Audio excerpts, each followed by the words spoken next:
yang diberikan kepada kami untuk menyampaikan duplik pada hari ini untuk kepentingan duplik atas replik penuntut umum terhadap nota pembelaan penasihat hukum dalam perkara tindak pidana nomor register perkara 804-PIT-22-PN.JKT.SAL atas nama terdakwa Baikuni Wibowo. Bahwa berdasarkan surat dakwaan saudara penuntut umum dengan nomor PDM-126-JKTSL-10-2022 tanggal 5 Oktober 2002, identitas terdakwa Baikuni Wibowo dan seterusnya dianggap sudah dibacakan, penahanan dan seterusnya dianggap sudah dibacakan, dalam hal ini diwakili oleh kami tim penasihat hukum selanjutnya dianggap sudah dibacakan. Bagian 1, dakwaan dan tuntutan. Penasihat hukum saudara Baikuni Wibowo mengkonstruksikan duplik ini berdasarkan data, argumentasi dan fakta-fakta yang telah diungkapkan dalam sidang dengan nomor register perkara 804-PIT-2022-PN JKTSL. Dan sebagai hasil proses pembuktian yang kami ajukan agar mendapatkan keadilan bagi saudara Baikuni Wibowo. Berdasarkan pasal 2 Deklarasi Universal Hak Asasi Manusia, pasal 4 ayat 2 Kovenan Internasional Hak Sipil dan Politik, pasal 28A Undang-Undang Dasar 45, pasal 1 TAP MPR nomor 16 Romawi garing MPR garing 1998 tentang Piagam HAM, bahwa setiap orang berhak untuk hidup serta berhak mempertahankan hidup dan kehidupan. Di mana hal ini saudara Baikuni Wibowo telah didakwa melakukan tindak pidana IT dan merintahkan penyidikan dengan dakwaan sebagai berikut. Dakwaan pertama dan seterusnya dianggap sudah dibacakan. Tuntutan menuntut supaya majelis hakim dan seterusnya dianggap sudah dibacakan. Duplik ini merupakan upaya penyampaian kepada masyarakat luas mengenai apa yang dan bagaimana proses hukum atas perkara yang melibatkan saudara Baikuni Wibowo. Bahwa penuntut umum telah membacakan tuntutan pada tanggal 27 Januari 2023 yang menyatakan terdakwa terbukti sah dan meyakinkan turut serta melakukan tindak pidana IT sebagaimana dinyatakan dalam dakwaan pertama primer, yaitu melanggar pasal 49 junto pasal 33 Undang-Undang Nomor 19 Tahun 2016 tentang perubahan Undang-Undang Dasar Undang-Undang Nomor 11 Tahun 2008 tentang informasi dan transaksi elektronik atau selanjutnya disebut Undang-Undang IT. Junto pasal 55 ayat 1 ke 1 KUHP, kami selaku penasihat hukum sangat berkeberatan dan menolak surat dakwah dan surat tuntutan tersebut. Bahwa surat tuntutan itu jangan dipaksakan bahwa terdakwa ini harus dinyatakan sebagai orang yang bersalah dan bukanlah hal yang haram dalam suatu perkara jaksa menuntut bebas atau lepas. Dalam hal ini suatu tuduhan yang menyatakan bahwa terdakwa bertanggung jawab dalam perkara ini, di mana hal tersebut harus dikaji secara lebih objektif dan komprehensif dengan hati nurani yang jujur dan tidak akan punya pengaruh terhadap hidup seseorang manusia. Perlu dikaji dan ditelaah lebih dalam apakah dalam diri terdakwa ini ada niat jahat melakukan suatu tindak pidana IT atau perintangan penyidikan dalam surat dakwaan, kemudian apakah tepat penerapan pidana IT dan pidana perintangan penyidikan terkait dengan perbuatan terdakwa. Selanjutnya dilanjutkan oleh rekan kami. Bagian kedua, tanggapan atas replik penuntut umum. Mohon perhatian yang mulia majelis hakim yang memeriksa dan mengadili perkara akuo, bahwa kami menyatakan menolak dengan tegas seluruh dalil yang disampaikan oleh saudara penuntut umum dalam surat tuntutan akuo dan replik akuo. Kami tetap pada dalil-dalil nota pembelaan yang telah kami sampaikan sebelumnya, bahwa saudara penuntut umum dalam replik akuo sama sekali tidak memberikan bantahan yang mumpuni serta tidak disertai dengan argumentasi hukum yang mendasari dalil-dalil penolakan saudara penuntut umum atas nota pembelaan kami selaku penasehat hukum terdakwa. Adapun tanggapan kami atas dalil-dalil yang disampaikan oleh saudara penuntut umum dalam duplik akuo adalah sebagai berikut. Bagian A, tanggapan terhadap bagian pledoi pribadi terdakwa Baikuni Wibowo. Mohon perhatian yang mulia majelis hakim yang memeriksa dan mengadili perkara akuo, bahwa dalam halaman 3 replik akuo, saudara penuntut umum menyampaikan sebagai berikut. Kejujuran menjadi tidak terhingga nilainya ketika disampaikan sebelum adanya penekanan atas si peminta kejujuran, dan kejujuran adalah pintu pertama menuju kedamaian ketika disampaikan di awal dan bukan di akhir. Atas pernyataan pembuka saudara penuntut umum tersebut, kami ingin menyampaikan bahwa sejak awal, sejak pertama kali diperiksa oleh internal Polri, terdakwa Baikuni Wibowo telah menyampaikan seluruh rangkaian peristiwa yang terjadi tanpa menutupi fakta apapun, dan terdakwa membantu terang peristiwa Komplek Polri Duren 3 nomor 46 dengan menyerahkan laptop milik terdakwa Baikuni yang sudah kepada penyidik internal. Adapun sebelumnya secara sukarela telah diketahui tidak ada yang mencari bukti tersebut karena dirasa tidak ada keterkaitannya dengan pidana pembunuhan. Kemudian terdakwa Baikuni Wibowo dan saksi Arif Rahman Arifin secara sukarela telah memberitahukan kepada penyidik dan membuka fakta sebenarnya mengenai keberadaan salinan rekaman CCTV yang berada dalam hard disk milik terdakwa Baikuni Wibowo. Setelah saksi Arief dan terdakwa Baikuni merasa aman dari ancaman saksi Ferdi Sambo, setelah ditempatkan dalam penempatan khusus yang mana rekaman tersebut menunjukkan almarhum Brigadir Joshua masih hidup saat Ferdi Sambo datang. Ungkapan jujur yang telah disampaikan oleh terdakwa kembali dipertanyakan, kejujuran mana yang lebih berharga daripada kejujuran yang terdakwa Baikuni sampaikan pada saat itu. Saudara penuntut umum pun menerima manfaat dari salinan isi rekaman DVR CCTV yang dikopi oleh terdakwa. Menjadi tidak adil apabila saudara penuntut umum mengambil manfaat dari kejujuran terdakwa Baikuni, namun di sisi lain saudara penuntut umum menafsirkan kejujuran tersebut dengan kalimat yang menyimpulkan seolah kejujuran tersebut tidak berharga karena tidak disampaikan di awal. Apabila kejujuran yang disampaikan oleh terdakwa Baikuni tidak berharga, seyogyanya tidak dimanfaatkan oleh penuntut umum untuk membuktikan perkara. Maka dari hal tersebut kami sampaikan secara singkat gambaran dari sebuah perspektif terdakwa Baikuni Wibowo sebagai berikut. Pada tanggal 12 Juli saat mendapatkan perintah mengkopi dari saksi Cuk Putranto yang pada saat itu aktif menjabat sebagai Sekpri Kadif Propam, ia dianggap orang terdekat Ferdi Sambo. Terdakwa Baikuni tidak mengetahui apa isi DVR CCTV. Terdakwa tidak mengetahui apakah benda tersebut adalah barang bukti atau bukan. Terdakwa Baikuni mengira perintah tersebut adalah perintah yang sah karena perintah pengkopian diberikan oleh Sekpri dari Kadif Propam yang saat itu masih aktif. B. Pada saat menonton isi rekaman DVR CCTV yang dikopi, terdakwa melihat semua kaget terhadap apa yang ditonton dan apa yang berada di dalam isi kopi tersebut. Tetapi terdakwa Baikuni tidak mengetahui secara persis apa yang terjadi, apa detail yang ada di dalam rekaman tersebut. Pada tanggal 13 Juli 17.30, terdakwa Baikuni sudah mengembalikan DVR CCTV atas petunjuk Cuk Putranto kepada saksi Irfan melalui saksi Aris, kemudian diserahkan ke anggota Polres Jakarta Selatan.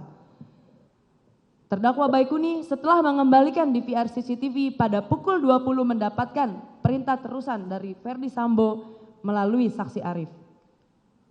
Pada saat menerima perintah, terdakwa melihat keraguan dalam saksi Arief dan terdakwa disampaikan bahwa terdapat ancaman dari saksi Ferdi Sambo. Apabila bocor, maka kalian berempat yang bertanggung jawab.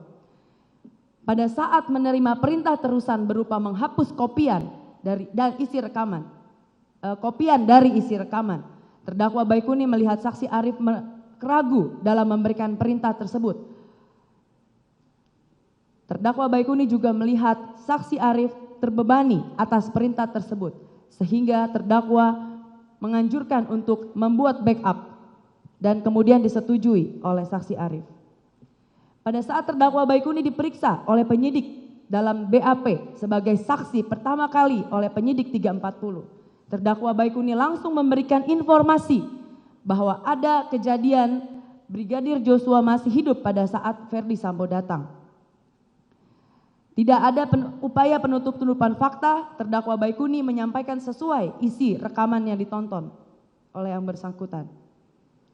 Kemudian dibuatkan dasar pembuatan laporan polisi yang diketahui hanya berupa kardus kosong dan asumsi bahwa isi DVR kosong. Setelah dilanjutkan proses penyidikan LP, secara sukarela terdakwa Baikuni memberikan file yang telah di-backup yang berisikan kopi dari rekaman CCTV dengan harapan agar terdapat bukti tambahan untuk persidangan, agar semua pihak termasuk penyidik dapat melihat kejadian yang terdakwa, saksi Arief, saksi Cuk nonton secara bersama-sama. Bahwa keterangan ahli ITE, Profesor Dr. Andes Hendri Subiakto SH MSI dalam persidangan, maka telah terang dan jelas bahwa tindakan terdakwa Baikuni menyalin dan mengkopi isi rekaman DVR malah menambah fungsi dari ketersediaan informasi elektronik, yaitu fungsi availability dari suatu informasi elektronik atau ketersediaan informasi elektronik. Pada saat penyidik datang ke rumah terdakwa Baikuni dan hanya mencari flash disk dan laptop, terdakwa Baikuni secara sukarela terdakwa Baikuni mengarahkan melalui video call kepada istri terdakwa Baikuni dan meminta agar penyidik membawa secara sekaligus hard disk dan bukan hanya flash disk. Kejujuran terdakwa Baikuni seakan tidak dihargai oleh saudara penuntut umum, akan tetapi dijadikan senjata untuk mengkriminalisasi terdakwa Baikuni Wibowo dan menuduh tanpa bukti bahwa terdakwa Baikuni adalah orang yang menghapus DVR CCTV. Dengan dasar berpikir sebagai berikut, mengakses dan mengcopy DVR CCTV adalah tindakan terdekat dengan menghapus DVR CCTV. Baikuni Wibowo sebagai satu-satunya orang yang mengakui telah mengakses DVR CCTV dianggap sebagai orang yang menghapus isi DVR CCTV. Dalam pernyataan saudara jaksa penuntut umum pada repliknya bahwa mengakses dan mengcopy DVR adalah tindakan yang terdekat dengan menghapus DVR. Bahwa jelas bahwa jaksa penuntut umum tidak yakin dan tidak mampu menjelaskan perbuatan yang dapat dikualifikasi sebagai perbuatan pidana, di mana membuktikan unsur mesti jelas dan harus tegas. Kualifikasi perbuatan bukan hanya menyatakan paling dekat dengan unsur. Hal ini jelas merupakan kegagalan jaksa penuntut umum membuktikan unsur. Terdakwa Baikuni Wibowo dalam replik dipersamakan dengan situasi dan kondisi saudara Ricky Rizal tentang cara menolak perintah atasan. Bahwa terdapat dua hal esensial yang membedakan situasi dan kondisi terdakwa Baikuni dengan saudara Ricky Rizal, yaitu satu, mengenai perintah atasan tidak langsung. Terdakwa Baikuni tidak pernah menerima perintah secara langsung dari Ferdi Sambo, melainkan selalu melalui saksi Cuk dan saksi Arif. Sedangkan Ricky Rizal menerima perintah langsung dari Ferdi Sambo. Bahwa pada saat menerima perintah dari saksi Cuk, terdakwa Baikuni berpikir perintah tersebut adalah perintah yang sah. Terdakwa Baikuni tidak mengetahui barang bukti DVR itu adalah merupakan barang bukti dan tidak mengetahui apakah boleh langsung diakses atau tidak langsung diakses. Karena saksi Cuk langsung memberikan DVR tanpa memberikan penjelasan kepada saksi Baikuni Wibowo. Bahwa terdakwa Baikuni Wibowo saat menerima perintah dari saksi Ferdi Sambo merupakan perintah terusan dari saksi Arif Rahman Arifin. Terdakwa Baikuni sudah melakukan inisiatif sudah memberikan inisiatif untuk melakukan backup data isi rekaman. Hal ini adalah wujud dari cara menolak perintah atasan. Cara menolak perintah atasan bisa berbeda-beda tergantung dengan situasi dan kondisi. Mengenai inisiatif dan kejujuran terdakwa Baikuni Wibowo, yaitu sejatinya setiap orang memiliki berbagai cara untuk mengungkapkan kejujuran. Tindakan yang digunakan terdakwa Baikuni Wibowo untuk mengungkapkan kejujurannya yakni melakukan backup dengan backup data isi rekaman DVR CCTV dengan cara menyimpannya ke dalam hard disk lalu menyerahkannya secara sukarela kepada penyidik. Bahwa kejujuran terdakwa Baikuni Wibowo dipandang tidak berharga. Akan tetapi saudara penuntut umum menggunakan file yang telah di-copy, file yang merupakan backup yang dibuat oleh terdakwa Baikuni yang telah diserahkan secara jujur dan sukarela. Hal ini menunjukkan terdapat standar ganda atau double standardization yang diberlakukan terhadap terdakwa Baikuni Wibowo yang dilakukan demi mengkriminalisasi seseorang. Bahwa terdakwa Baikuni Wibowo selalu konsisten dan kooperatif dalam memberikan keterangan, selalu berkata jujur dan kooperatif dari awal proses penyidikan, penuntutan hingga persidangan berjalan. Tidak pernah ada upaya merintangi penyidikan, tidak pernah ada upaya mengubah keterangan, sehingga tuduhan merintangi sangatlah tidak konkret dan tidak berdasar. Bahwa dalam menjalankan profesi terdapat beban moral, etika dan tanggung jawab kepada Tuhan Yang Maha Esa, bukan sekedar menjalankan profesi dan setinggi-tingginya melakukan penuntutan. Penuntutan harus dilakukan semaksimal mungkin, namun tetap berlandasan kejujuran, hati nurani, akhlak, harga diri, etika, dan kemanusiaan. Saudara penuntut umum yang sesungguhnya dalam hal ini tidak jujur mengakui dan mengambil manfaat dari terdakwa Baikuni Wibowo.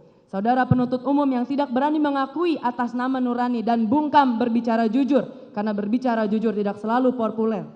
Akuilah secara jujur dan sportif, karena tidak pantas seseorang yang telah berlaku jujur diperlakukan demikian tidak adil di muka persidangan yang disaksikan oleh publik.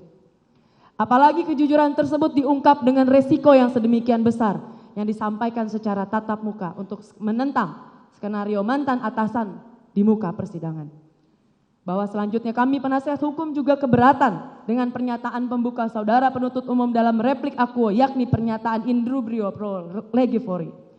Yang artinya jika terdapat keraguan-raguan, hakim tetap patut menghukum terdakwa. Hal ini beranjak dari argumentasi Pompe bahwa pada dasarnya setiap orang dianggap bertanggung jawab secara pidana sehingga tetap dihukum kendati pun ada keraguan-raguan kecuali dapat dibuktikan sebaliknya.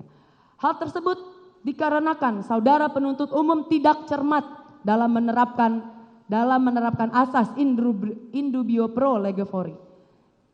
Karena pada faktanya asas tersebut hanya relevan untuk diterapkan apabila terdapat keraguan terhadap kemampuan bertanggung jawab dari seseorang terdakwa dan sama sekali tidak relevan untuk digunakan apabila terhadap keraguan-raguan terkait ada atau tidaknya unsur keinsafan atau kesalahan sebagaimana yang terjadi dalam perkara akuo. Bahkan dalam berbagai literatur asas tersebut digunakan untuk menentukan apakah seseorang yang mengalami gangguan kejiwaan dapat dipidana, sebagaimana dituangkan oleh Barda Nawawi Arif dalam bukunya yang berjudul Pelengkap Hukum Pidana.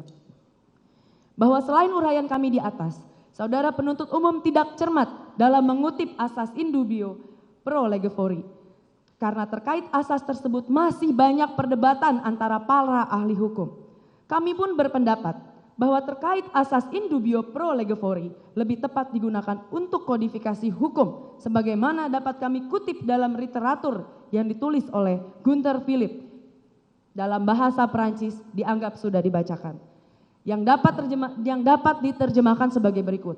Perbedaan antara penyatuan hukum internasional dan harmonisasi hukum Eropa terutama tampak pada konsekuensinya dalam penerapan hukum oleh hakim. Kami baru saja mengatakan bahwa unifikasi internasional selalu memiliki karakter yang luar biasa. Dalam hal adanya konvensi internasional, hakim bertanya pada dirinya sendiri, apakah dia harus menerapkan hukum yang seragam atau lex fori, dan dia menganggap hukum yang seragam hanya peran yang luar biasa. Karena itu prinsip yang berlaku adalah in dubio pro lege fori. Di sisi lain, sikap hakim yang menyadari perlunya harmonisasi hukum Eropa dan bertekad untuk mempromosikannya akan sangat berbeda. Jauh dari berusaha menghindari segala cara penerapan hukum Eropa. Yang selebihnya dianggap sudah dibacakan. Dengan kata lain, dalam hal yuridiksi, lex fori tidak mutlak terbantahkan. Dan dari tulisan tersebut kami menyimpulkan bahwa saudara penuntut umum telah gagal memahami dan menerapkan asas lex fori. Adapun tanggapan kami atas dalil-dalil yang disampaikan oleh saudara penuntut umum terkait pledoi pribadi terdakwa Baikuni sebagai berikut. Yang pertama, tanggapan terhadap dalil menyalin, menghapus dan memusnahkan rekaman DVR sehingga DVR menjadi error. Bahwa berdasarkan replik penuntut umum halaman 7 menyatakan sebagai berikut. Menyalin, menghapus dan memusnahkan rekaman DVR tersebut sehingga DVR menjadi error, terganggu dan tidak berfungsi, baik sebagaimana mestinya sesuai keinginan saksi Ferdi Sambo, melanggar pasal dianggap sudah dibacakan. Sebagaimana kami uraikan dalam nota pembelaan kami, tindakan yang dilakukan oleh terdakwa Baikuni Wibowo hanya berupa tindakan mengakses, yang kemudian menyalin atau mengcopy file rekaman dari DVR CCTV. Dan hal tersebut bukanlah tindakan yang berakibat terganggunya sistem elektronik dan atau mengakibatkan sistem elektronik menjadi tidak bekerja semestinya. Mohon perhatian yang mulia majelis hakim. Penuntut umum baik dalam surat dakwaan, surat tuntutan dan replik akuo telah mencampur adukan antara perbuatan menyalin dan perbuatan merusak suatu sistem elektronik. Bahwa berdasarkan keterangan ahli ITE Profesor Dr. Andes Henry Subiakto SHMSI dalam persidangan akuo, maka terang dan jelas bahwa tidak bisa dipersamakan mengcopy dengan redaksional menambah transmisi dan lainnya. Tidak bisa karena menambah informasi elektronik itu mengubah informasi elektronik dan cara kerja sistem elektronik itu selalu menyalin dan mengcopy sehingga tidak akan mengubah apapun namun jumlahnya menjadi lebih dari satu. Hal itu tidak mengganggu integriti, tidak mengganggu makna, nilai strategis dari sistem elektronik.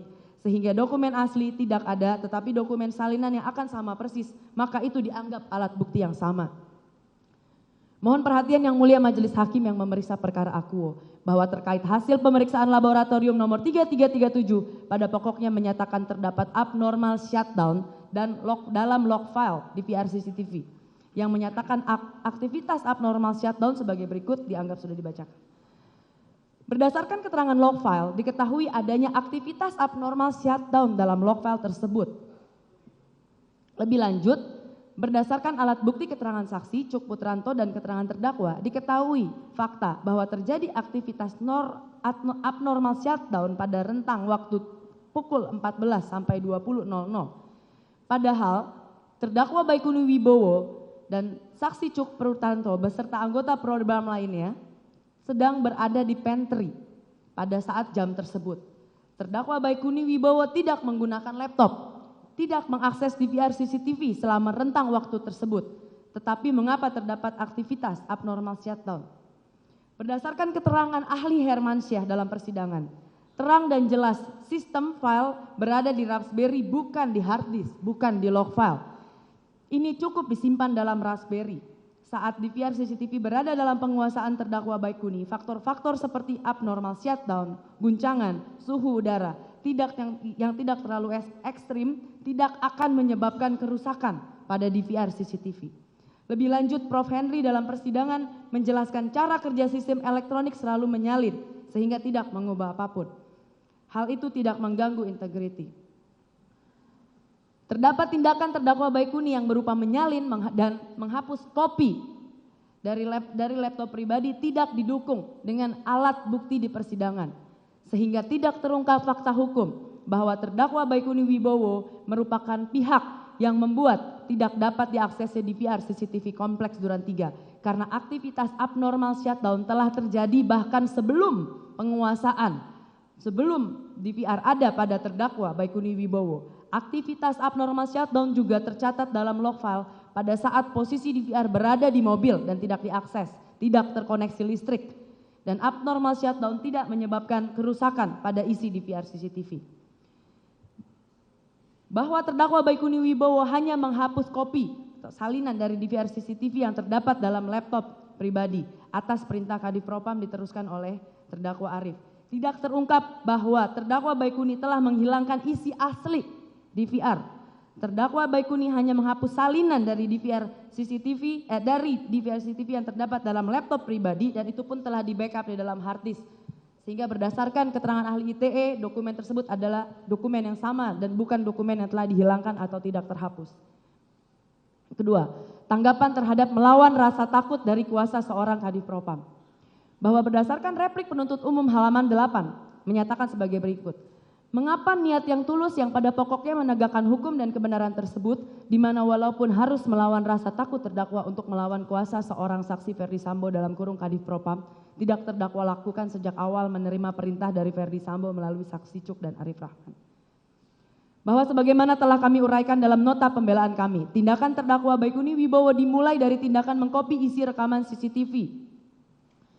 Dan perintah didapatkan melalui Cuk, yang terdakwa Baikuni tidak mengetahui seluruh rangkaian tindakan yang dilakukan oleh terdakwa Baikuni atas dasar ancaman perintah dari pejabat kepolisian bintang 2 yaitu saksi Ferdi Sambo yang menjabat Kadif Propam, saksi Cuk Putranto yang menjabat selaku sekretaris pribadi Kadif Propam yang sah. Pada saat itu juga menerima perintah dari saksi Arif yang menjabat Wakaden B Ropaminal yang sah.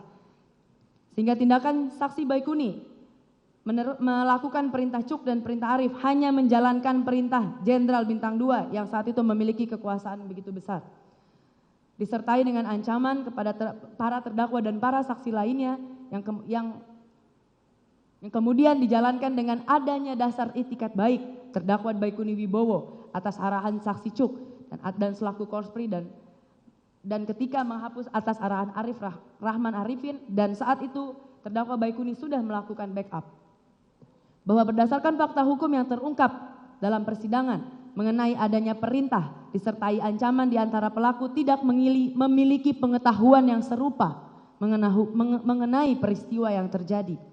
Sebagaimana telah diuraikan di atas, tidak dapat dikualifikasikan sebagai suatu meeting of mind atau persamaan niat sebagai syarat terpenuhinya unsur penyertaan, di mana didukung pula oleh alat bukti keterangan ahli atas nama Prof. Dr. Nur Basuki SHM Hum yang menjelaskan bahwa jika pelaku atau para pelaku dalam melakukan suatu perbuatan pidana dikarenakan bukan kesadarannya sendiri, maka hakikatnya tidak ada meeting of mind dan tidak pula terjadi adanya penyertaan.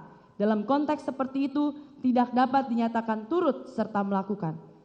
Lebih pada si pembuat delik melakukan perbuatan karena perintah jabatan karena overmah. Dalam penyertaan di samping di antara pelaku harus ada meeting of mind, harus juga ada kehendak dan pengetahuan yang sama di antara para pelaku. Bahwa kondisi terdakwa hanya menjalankan perintah tanpa mengetahui akibat dan sebab dari perintah dan akibat dari tindakan yang dilakukannya, serta tidak terdapat meeting of mind. Kemudian dijelaskan lebih lanjut oleh ahli psikologi forensik Nathanael Sumampau yang menyampaikan ketika terdakwa berada dalam situasi tertentu yang ambigu dan tidak tahu atau tidak ada SOP yang tegas, di situasi tersebut dalam pikiran terdakwa yang dilakukan adalah sebuah kebijakan dari atasan sesuai dengan budaya institusi yang ada. Hal itu disebabkan karena tingginya tingkat kepatuhan. Kedua, ada di dalam budaya yang sangat menekankan hierarki budaya dalam institusi, dalam sistem bersangkutan yang berada di dalamnya. Bahwa keterangan itu juga dikuatkan oleh keterangan ahli psikologi dan ahli psikiatri forensik Natalia Widiasi Raharjanti. Dalam persidangan aku menyatakan terkait kehendak bebas, kebebasan berkehendak itu tergantung waktu untuk meminta bantuan informasi yang cukup atau ketakutan seseorang menghindari figur-figur yang mengancam dia seperti atasan yang memiliki jabatan. Jadi yang bersangkutan lebih nyaman bergaul dengan bawahannya dan penyebab seseorang yang etikal melakukan sesuatu yang non etikal bisa terjadi karena adanya paksaan yang dimana harus dibuktikan daya paksa beserta besarnya daya paksa ancaman tersebut, sehingga mengenai perasaan terancam terbawa dari pembelajaran sebelumnya perlu dibuktikan ancaman atau tekanan atau immediate threat. Dan ketika dirasakan sudah tidak ada jalan keluar sama sekali, terdapat necessity defense, melihat bahwa pilihan-pilihan yang dilakukan sudah dipikirkan. Contohnya adalah melakukan tindakan yang konsekuensinya lebih sedikit dan harus ada upaya-upaya apabila sudah tidak memiliki upaya lain. Bahwa karena ada tekanan yang hebat dalam diri terdakwa Baikuni Wibowo dan terpaksa, terdakwa Baikuni Wibowo melaksanakan perintah dari Arif dan dari Cuk yang telah berkesesuaian dengan fakta persidangan, yaitu melakukan penyalinan dan hanya menghapus salinan dan itu pun tidak terhapus karena masih ada di dalam DVR. Namun karena terdakwa Baikuni mengetahui informasi yang ada di dalamnya dapat membuat terang, sehingga backup tersebut juga diserahkan kepada penyidik. Terdakwa Baikuni Wibowo melakukan inisiatif untuk melakukan backup data sebagai bentuk itikat baik. Dengan inisiatif mengkopi adalah tindakan yang menyelamatkan barang bukti yang termasuk dalam pasal 6 Undang-Undang ITE, dan tindakan menyerahkan hard disk eksternal tersebut secara sukarela telah membuat terang peristiwa di kompleks Duren 3 Polri. Selanjutnya diteruskan oleh rekan saya. Izin melanjutkan, boleh. B. Tanggapan terhadap pledoi penasihat hukum terdakwa. Mohon perhatian majelis hakim yang memeriksa perkara akuo bahwa surat dakwaan atas nama terdakwa Baikuni Wibowo dibuat dengan format alternatif yang memudahkan jaksa untuk membuktikan dakwaan yang memang terbukti. Maka dari itu kami sependapat dengan saudara penuntut umum yang memandang dakwaan ke-1 subsidiar, dakwaan kedua primer, dan dakwaan kedua subsidiar tidak terbukti. Adapun tanggapan kami atas dalil-dalil yang disampaikan oleh saudara penuntut umum terkait nota pembela penasihat hukum terdakwa Baikuni adalah sebagai berikut. 1. Tanggapan terhadap dalil membuka, mengakses DVR CCTV, menyalin dan menghapus informasi garing dokumen elektronik yang mengakibatkan terganggunya sistem elektronik DVR. Bahwa berdasarkan replik penuntut umum halaman 10 menyatakan sebagai berikut. Bahwa berdasarkan replik, maka perbuatan membuka, mengakses DVR CCTV pos security komplek Polri Duren 3 secara ilegal dan tidak sesuai SOP dan prosedur barang bukti digital forensik, menyalin, mengkopi, dan menghapus informasi dokumen elektronik berupa rekaman DVR CCTV yang mengakibatkan terganggunya sistem elektronik DVR adalah perbuatan yang paling terdekat dan relevan yang memunculkan akibat. Bahwa sebagaimana telah kami uraikan dalam nota pembelaan kami, tindakan dilakukan oleh terdakwa hanyalah berupa tindakan mengakses kemudian menyalin atau mengkopi file rekaman dari DVR CCTV, dan hal tersebut bukanlah sebagai tindakan yang berakibat terganggunya sistem elektronik dan atau mengakibatkan sistem elektronik menjadi tidak bekerja sebagaimana mestinya. Mohon perhatian yang mulia majelis hakim, penuntut umum baik dalam surat dakwaan, surat tuntutan, dan replik akuo telah mencampur adukan antara perbuatan menyalin dan perbuatan merusak suatu sistem elektronik sebagaimana hasil pemeriksaan laboratorium forensik nomor 3337 yang pada pokoknya menyatakan terdapat abnormal shutdown. Mohon perhatian Yang Mulia Majelis Hakim memeriksa dan mengadili perkara akuo bahwa dalam log file DVR CCTV yang menyatakan aktivitas abnormal shutdown sebagai berikut. Dianggap telah dibacakan. Bahwa keterangan log file tersebut diketahui adanya aktivitas abnormal shutdown dalam log file sebelum DVR CCTV pada penugasan terdakwa Baikuni, yakni pada jam 11.11.46 tanggal 8/7/2022 dan jam 23.47.14 tanggal 10/7/2022. Lebih lanjut, berdasarkan alat bukti keterangan saksi Cuk dan keterangan terdakwa, diketahui fakta bahwa terjadi aktivitas abnormal shutdown pada rentan waktu pukul 14 sampai dengan 20 WIB. Padahal terdakwa Baikuni dan saksi Cuk beserta anggota propam lainnya sedang berada di pantry dan terdakwa Baikuni tidak ada menggunakan laptop dan atau mengakses DVR CCTV selama dalam rentang waktu tersebut. Bahwa berdasarkan keterangan ahli Hermansyah dalam persidangan akuo, maka telah terang dan jelas secara sistem file berada di Raspberry bukan di hard disk dan di log file. Itu cukup disimpan di dalam Raspberry. Saat DVR CCTV berada dalam penguasaan terdakwa, faktor-faktor seperti abnormal shutdown, guncangan, dan suhu udara yang tidak terlalu ekstrim tidak akan menyebabkan kerusakan pada isi DVR CCTV. Lebih lanjut, ahli Prof. Henry Subiakto dalam persidangan menjelaskan cara kerja sistem elektronik itu selalu menyalin. Menyalin kopi itu tidak mengubah namun jumlahnya menjadi lebih dari satu. Hal itu tidak mengganggu integriti makna nilai strategis dari sistem elektronik. Dengan demikian, terhadap tindakan terdakwa berupa menyalin isi DVR CCTV dan menghapus salinan DVR CCTV dari laptop pribadi yang didukung dengan segenap alat bukti di persidangan, tidak terungkap fakta hukum bahwa terdakwa merupakan pihak yang membuat tidak dapat diaksesnya DVR CCTV Komplek Duren 3. Karena aktivitas abnormal shutdown telah terjadi sebelum penguasaan ada pada terdakwa. Aktivitas abnormal shutdown juga tercatat dalam log file pada saat posisi DVR CCTV berada dalam mobil yang tidak terkoneksi oleh listrik dan abnormal shutdown tidak akan menyebabkan kerusakan pada isi DVR CCTV. Bahwa sebagaimana ahli Prof. Henry Subiakto dalam persidangan menjelaskan cara kerja sistem elektronik ini selalu menyalin. Menyalin kopi itu tidak mengubah namun jumlahnya lebih dari satu. Tindakan terdakwa justru menambah fungsi dari suatu informasi elektronik, yaitu availability terhadap suatu sistem elektronik, di mana tindakan terdakwa Baikuni yang melakukan backup file isi rekaman DVR CCTV justru menambah ketersediaan atas informasi elektronik tersebut, sehingga dalil membuka mengakses DVR CCTV, menyalin dan menghapus informasi dokumen elektronik yang mengakibatkan terganggunya sistem elektronik DVR akibat dari tindakan terdakwa Baikuni tidak terbukti secara sah dan meyakinkan. Mohon dilanjutkan.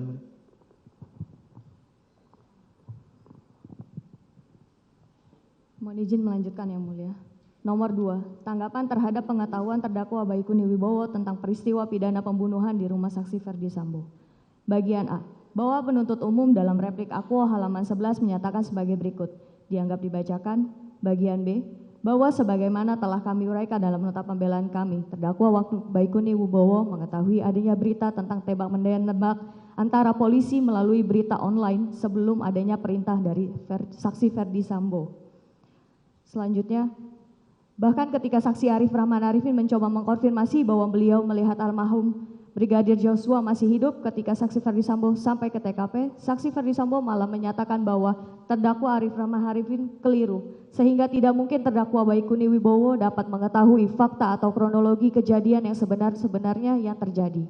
Mohon perhatian Yang Mulia Majelis Hakim yang memeriksa dan mengadili perkara aku, bahwa berdasarkan dengan segenap uraian alat bukti, keterangan para saksi dan keterangan terdakwa yang memiliki berkesesuaian sebagai telah kami uraikan dalam nota pembelaan kami, maka dapat diketahui bahwa tidak adanya pengetahuan terdakwa Baikuni Wibowo terkait cerita yang sebenarnya atas kronologi kejadian di Komplek Perumahan Polri Duren 3, sehingga perbuatan terdakwa yang menyalin dan menghapus salinan DVR CCTV tidak dapat dikualifikasikan sebagai perbuatan dengan sengaja dan atau dengan maksud dan atau memiliki tujuan yang sama dengan pelaku utama sebagaimana dakwaan penuntut umum.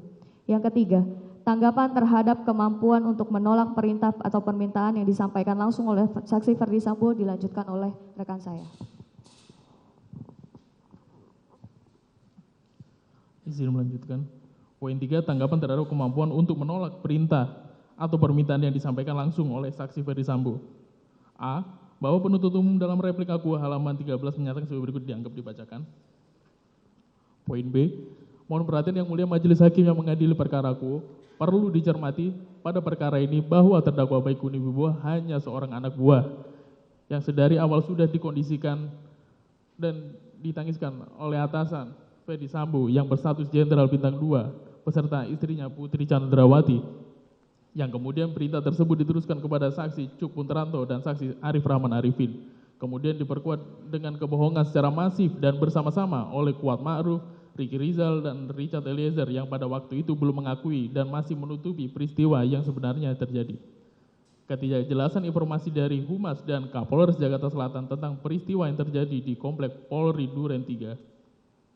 Perintah dan pengetahuan terdakwa Baikuni Wibowo tentang betapa berkuasanya saksi Ferdi Sambo sebagai atasan terdakwa selaku Kadif Propam Polri pada satu itu seharusnya dapat dipandang sebagai sebuah rangkaian kondisi overmah psikis yang menyebabkan terdakwa Baikuni Wibowo tidak lagi memiliki kehendak bebas untuk membantah atau melawan perintah dari saksi Ferdi Sambo selaku Kadif Propam.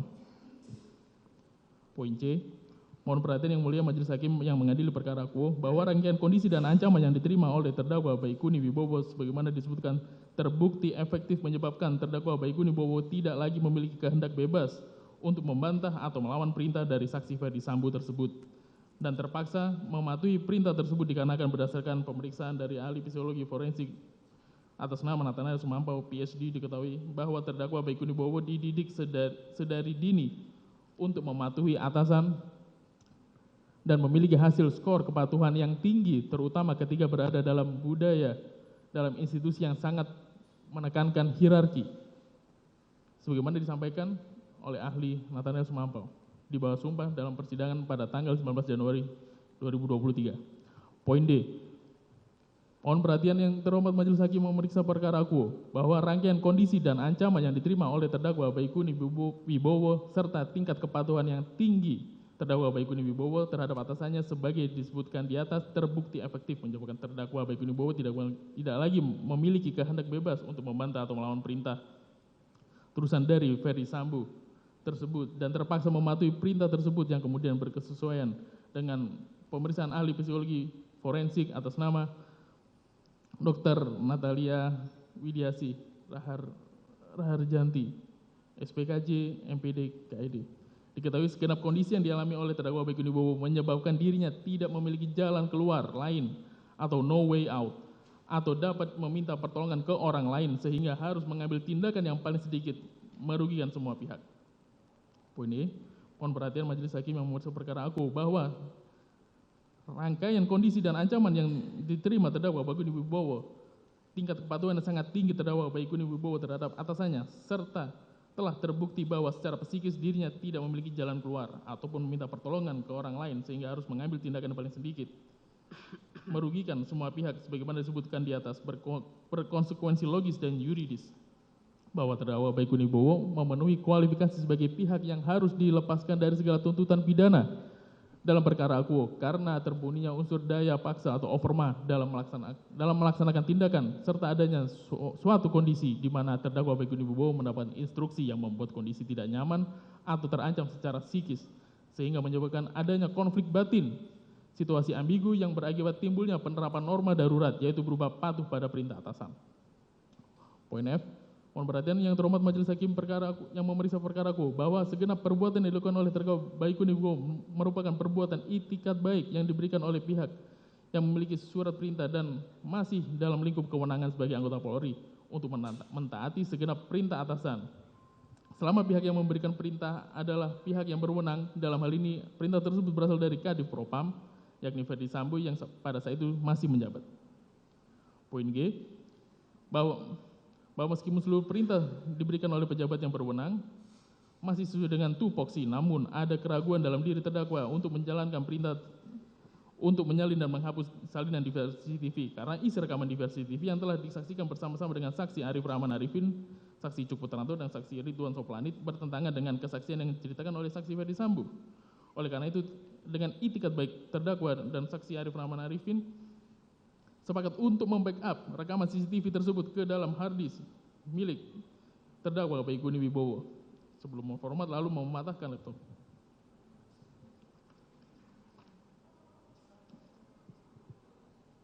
Tindakan terdakwa Baikuni Wibowo dan saksi Arif Rahman Arifin yang beretikat baik untuk melakukan backup data isi rekaman DVR CCTV ke harddisk milik terdakwa tersebut secara hukum dapat dikualifikasikan sebagai alasan untuk melepaskan terdakwa Baikuni Wibowo dari segala tuntutan pidana dikarenakan melaksanakan perintah yang tidak sah dari saksi Ferdi Sambo dengan itikat baik. Mohon perhatian majelis hakim yang memeriksa perkara aku berdasarkan seluruh fakta persidangan di atas dikorelasikan dengan pendapat ahli sehubungan dengan perbuatan terdakwa Baikuni Wibowo menjalankan perintah jabatan dengan itikat baik. Maka dapat ditarik kesimpulan bahwa tindakan saudara Baikuni Wibowo yang hanya menjalankan perintah jabatan dari Kadif Propam Polri sesuai dengan tugas dan kewenangannya sebagai bagian dari Divpropam Polri serta dijalankan dengan itikat baik dari terdakwa Baikuni Wibowo atas arahan saksi Cuputranto selaku kospri saksi Ferdi Sambo untuk menyalin isi rekaman DVR CCTV dan arahan saksi Arif Rahman Arifin untuk melakukan backup atas isi rekaman DVR CCTV di komplek Polri Duren 3 sudah sepantas dan sewajarnya bahwa perbuatan saudara terdakwa Baikuni Wibowo yang didasarkan pada perintah Jenderal Bintang 2 dan memiliki kekuasaan yang begitu besar dalam institusi Polri dinyatakan tidak dapat dimintai pertanggungjawaban pidana sesuai pasal 51 KUHP. Selanjutnya dilanjutkan.